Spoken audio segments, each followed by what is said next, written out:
আর নয় Phensedyl, ইয়োবা, heroine, মদ, গাঁজা, সিগারেট, ড্রাগস।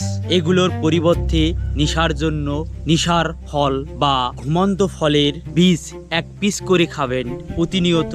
একটা গাছ থেকে ফল হয় অসংখ্য, এই ফলের মধ্য থেকে প্রতিনিয়ত একটা দানা খাবেন। প্রয়োজনের অতিরিক্ত গ্রহণ করবেন না, খাবেন রাতের বেলা, তাহলে অবশ্যই আপনাদের নেশা হবে। টাকা ছাড়া নেশা করতে যদি চান, প্রকৃতপক্ষে ফল থেকে একটা বীজ খাবেন এবং নেশা করবেন। প্রয়োজনের অতিরিক্ত খাবেন না আর বিপদে পড়বেন না। দয়া করে আস্তে আস্তে যখন শিখবেন তখন খাইতে পারবেন। দয়া করে অনুগ্রহ করে বলতেছি, একটা বীজ থেকে, একটা ফলের অংশ থেকে একটা বীজ গ্রহণ করবেন।